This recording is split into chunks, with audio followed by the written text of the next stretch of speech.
Welcome to the Superhero Sidekick Leadership Coaching Podcast with Joel Smith and Joe Baker. We're here to help you develop your superpowers. This is the Superhero Sidekick Coaching Podcast. I'm Joel Smith. I'm Joe Baker. We're not here to be the superhero. We just want to be your sidekick and help you along in building your business, building your not-for-profit. Let's help you grow it fast and really scale. Be sure to check us out on Facebook and visit us at superherosidekick.com.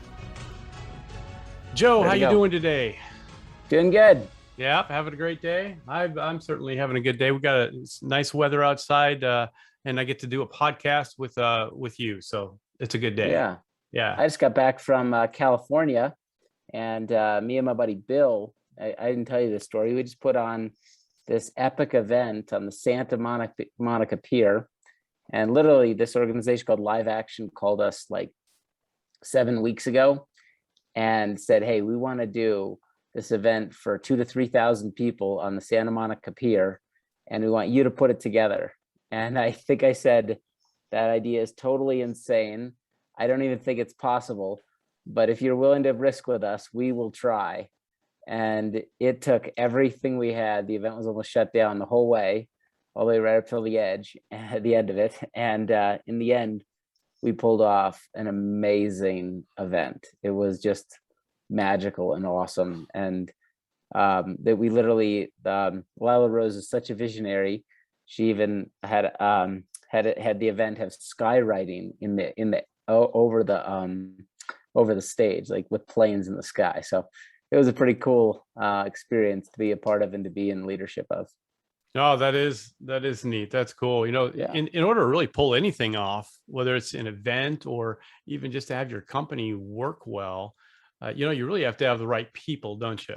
That's right. That brings us into our topic for today. We're going to talk about in this episode, we're just going to really focus in on hiring. You know, Joe, you and I know the importance of having good people and the right people and people of character, and just people that are on board that want to do what it is we're trying to accomplish. And it's not always easy to do, especially, we're in a kind of a struggling job market right now. But so we're going to talk about hiring right now. So, Joe, you and I talked about three different points here that we want to talk about. The first one is really, and I know you like to talk about this, but hiring people that you like, hiring people you like and how important that is. And so, tell me, Joe, so what does this mean to you? When because I know you're passionate about this. Yeah, I mean, I just think it's important that you hire people that you enjoy. I mean, it's at the end of the day, you want to build a company that you want to work for. And that's one of the powers of an entrepreneur. You get to actually architect the world around you. And so hire people that you really enjoy talking to, enjoy working alongside, that people that you find interesting. I recommend, like, if you're sitting there in an interview looking at your watch, wondering, man, I got to get out of this, or if you imagine, I like to ask myself the question, what would it be like if I was stuck in the car with this person for an hour? Like, what would that experience be like? Would I enjoy it? Would I be like, would I leave energized, or would I leave exhausted? It's like, for one, it's like sometimes you'll have somebody who just talks your ear off and they just keep talking and talking and talking, and like, that could drive you crazy. Yeah, you could just drop them off at a truck stop or something and just move on, right? But then there's also like another kind of person that just doesn't talk at all, or that doesn't have a deep question in their mind. Like, they just aren't a deep thinker, that can keep up with you, And so it's like both of those. I mean, there's lots of different kinds of people that, you wouldn't want to work with, and there's lots of people that you would. And it's just so important to empower each entrepreneur to know you have the power to hire or fire someone for whatever you want, and really choose people that you really enjoy.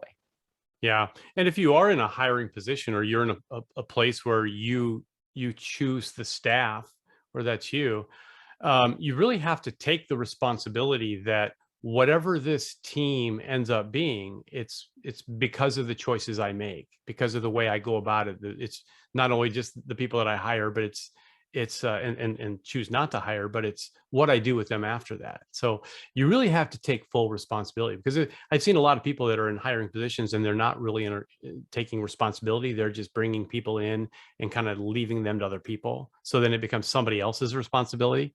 And so Yeah. any mistake that they make in hiring doesn't matter, because somebody else has to deal with the problem. And that's a tough situation. I worked at Hy-Vee for a while, and I did not have the freedom to do my own hiring there for a while. And I was used to staffing, creating my own kingdom before that. And I did this for 3 years. Hy-Vee is a grocery store, by the way. And the problem was that I couldn't do any of my own hiring. They would just send me people that they would hire, and they didn't know what I needed. They didn't know what I wanted. They just sent them on, and it didn't matter. And so it does matter, though. It matters that you have a plan, that you're selective, and that you don't just assume one employee is the same as another employee. So yeah. Yeah. It's so important you hire people you like. Yeah. And so what does that mean, hire people you like? Because in the big scheme of things, sometimes you can have really valuable people on your team that aren't your best friends, and you're not spending time with outside of work. And so of course it doesn't mean that we have to like them on a social level. It means we can like them on a professional level, right? I think the statement is more about don't hire people that you don't like. Yeah, right. Yeah, right. I think that's more the better statement of it. Yeah. And the point is just like to empower the CEO with that. They empower the CEO to build their own culture and to choose people that they want to be around, and you tend to have all the people have similar interests. For instance, in Colorado, I like to hire people that like to get out in the outdoors, and they don't all have to be like expert rock climbers. That would make my pool way too small. But if it's someone who just doesn't like to go hiking, it doesn't like to, like go swimming like outside, or like, if they're not interested in outdoorsy things, it's like, I'm like, how am I going to hang out with you? What's our relationship going to be like outside of work? And what happens is a lot of people within the organization, if you hire people that are all like the outdoors, they tend to get along better, because they go on the weekends, they go skiing together, or or they're going into the mountains to do something together. Sure. So it's, you're creating that culture by being mindful of people that you do like. Right. Yep. No doubt. And I think sometimes, as hiring managers or hiring leaders, sometimes we can make the mistake of really just paying too much on what's on the paper. If somebody comes in with a lot of experience, and we can look at that and we think, wow, all that experience makes, this person is going to be really, they just know the industry, they know what they're doing. And maybe you don't necessarily have that great feeling of liking them, but well, they got to be good, because they come with good credentials and everything. But sometimes the tiebreaker needs to be, how do you feel about them? Not their experience and not their expertise, not the letters behind their name, but how do you feel about them? And so I agree, Joe, we can make a lot of mistakes just by hiring the most qualified person. And oftentimes the most qualified person is the wrong person. Yeah. And I always like, there's always, I always like to think of people in different categories. And one category I like to think of people, are they a person, if I tell them about something I need done, are they the person that goes and thinks about it, or are they the person that goes and just tries something? And for the most part, I like to hire the people that want to just go out and try something, just try something, just get something done, just make something happen, and sometimes those people make mistakes, or like they might burn a little bit of money doing something without thinking through it thoroughly. But the people that think through it thoroughly can way overthink things too, and they can spend all their time mediating on something and never actually get it done. But with the kind of leadership I provide, it's best for me to work with people that actually just get out and do something. So you got to figure out what kind of leader you are, and then understand a little bit about the kind of people you want to hire. Yeah, this first category, we could have actually just said hire people with similar values. And so, yep. All right. And so the second bullet point here, Joe, that you and I talked about is really hiring people with complementary skills. An organization with a bunch of Joe Bakers might not be as optimal as what it seems like it would be. I would think it would be great. I like Joe Baker's. There, you know, you're a good guy. You do a lot of things, but you're an entrepreneur, and you're a different kind of cat. I'll say that to, if all of you entrepreneurs out there, I'm not sorry, but you're a different kind of cat. You can do things. You can do some superhero things that other people can't do. True. But if you have a bunch of you guys in the same room and you're all working for the same organization, it could get ugly. Yeah, Yep. for sure. It would definitely go bankrupt. And it's the same thing with me too. I'm not an entrepreneur, or at least not primarily. I'm a leadership guy, and you put a bunch of me in there in the same thing, trying to do everything, it's going to get ugly too. And I think you could say that about anybody, can't you? Yeah, well, probably. Yeah, I mean, I've never met the person who can do all the hats and all the aspects well. But you don't want a whole organization of yourself. You don't want like an organization of clones. You don't want an organization of Oompa Loompas. You want an organization of brilliant people that each kind of grow and become specialized in what they do, and that they take ownership of their part of your business. The more ownership they have of your business, the more they're going to steward it like it's their own.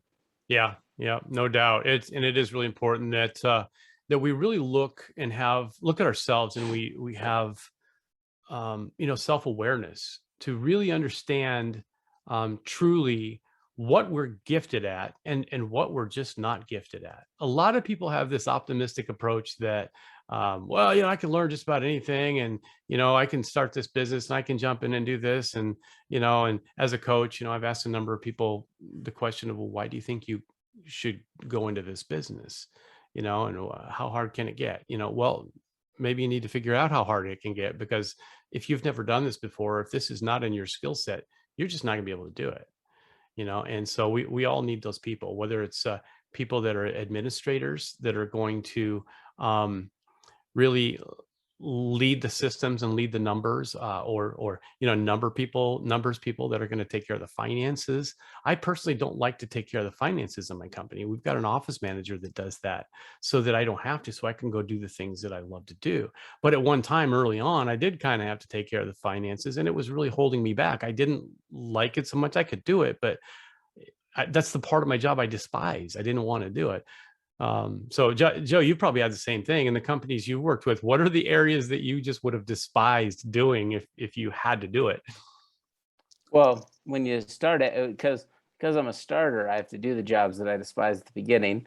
Mm-hmm. But really it's the accounting and the admin and the all of the maintenance jobs of the organization, all of the organizational jobs, the organization. I just want to get out there and create something, create a product and figure out how to sell it and take it to market and test it out.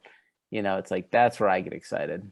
Yeah. Yep. That's right. And, and misplacing people and putting them in the wrong positions can be a piece there too. So when we're talking about hiring for complementary skills, we need to make sure that the position that we're hiring for, is a position that we're really looking for somebody for, that we're hiring somebody that has those skills.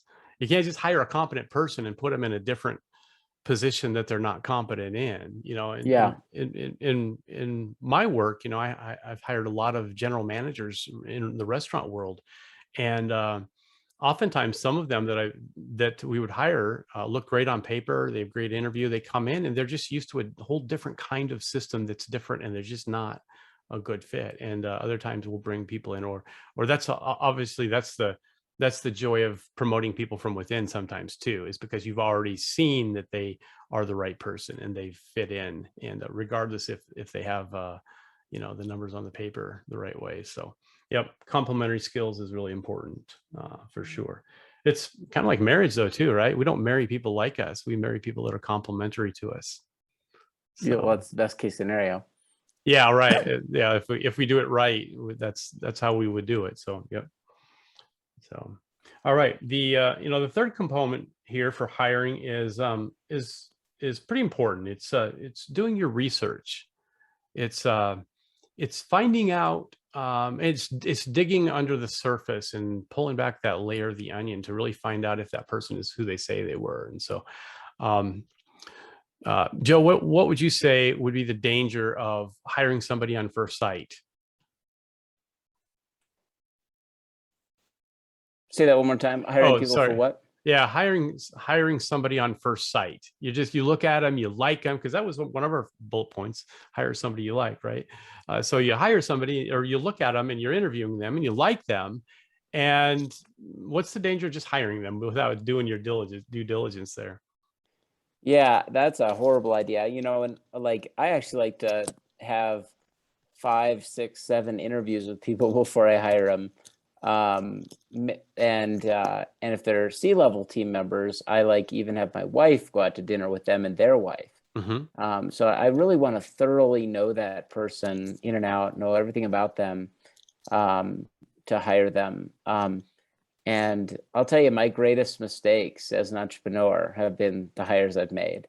And so I'm very cautious. I want to just go slow because firing people is the most expensive, costly thing that you will ever do. It's the thing that can make or destroy your organization. Having high retention is the best part of business, and having people around for 5, 6, 7 years working for you, 10 years working for you is the dream. I mean, that's what makes a great company, Yeah. and so, because there's so much time and money wasted in onboarding new people, getting them up to speed, getting them involved in the culture. It's just, you don't want to be a company that's always, firing and hiring. You want to be a company that just keeps growing and Right. retaining people.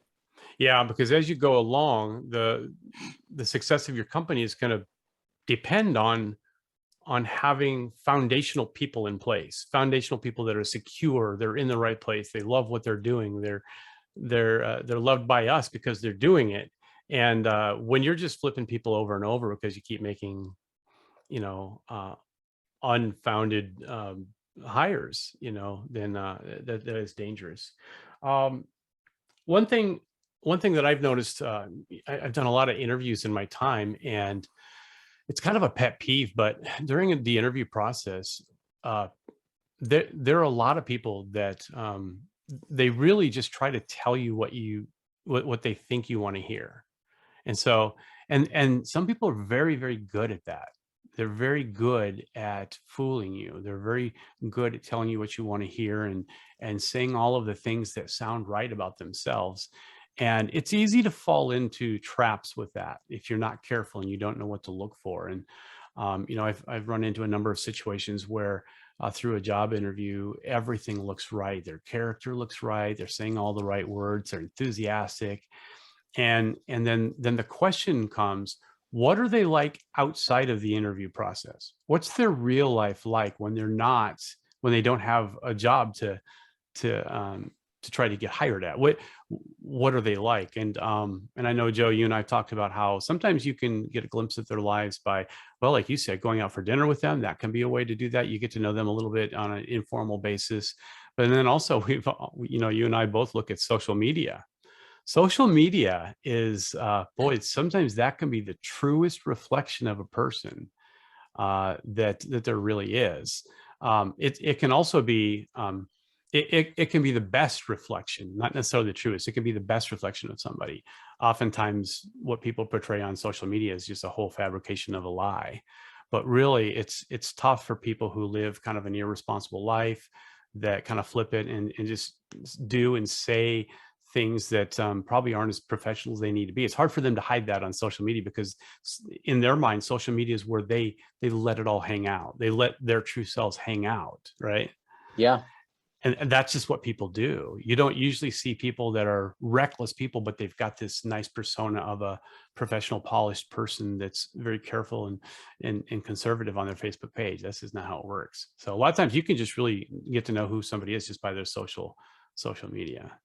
Yeah, So it's true. yeah, you have any examples of that, or have you seen? That's the first place I go with anybody. And it's not just looking for, like, first of all, if somebody has like pictures of them, like having like a drinking party, or something like that. It's just not something that's in the world that I live in and that I'm interested in. And so like, probably not going to hire you for that. You're just kind of risky to me if I, it's a little bit to overcome that. But I also just look at like how you think, like what's important to you, like what kind of material are you putting online? It's like, are you able to have an intelligent conversation with people, or is it just a bunch of like, worthless sound bites, Mhm. or does every picture of you in your profile like have a picture of you and your cat? Like, it seems kind of weird, things like that. Like, I'm looking at Or you just a whole carefully. bunch of selfies. It's like, Yeah, or a whole what bunch of selfies or some of that what's your too. life what's your life about? It seems like it's just about you and what other people think of you, and so yeah, no, I agree totally. And just the language too. If you got people out there that are just dropping f-bombs all over the place, and they're just being critical of all of everything around them, then you can assume that when they come into your workplace, they're going to be that same way.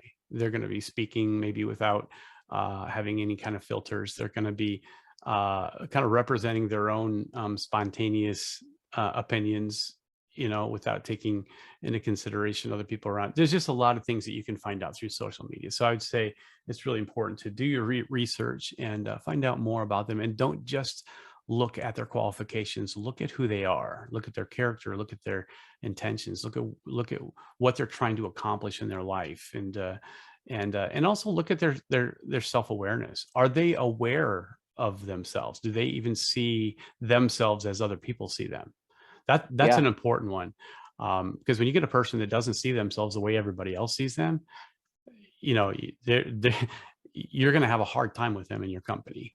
You're not going to be able to approach them and help them change or grow, because they see themselves different. And so it's just it's important. So hey, this has been good, Joe. Thanks for all your input, and this is good. We hope all of you out there, that this has been encouraging as well. We want you to hire well. We want you to hire well, and so you can build your organizations well, and be successful, and make a difference in the world, change the world. So hey, thanks everybody, and we will see you on the next episode.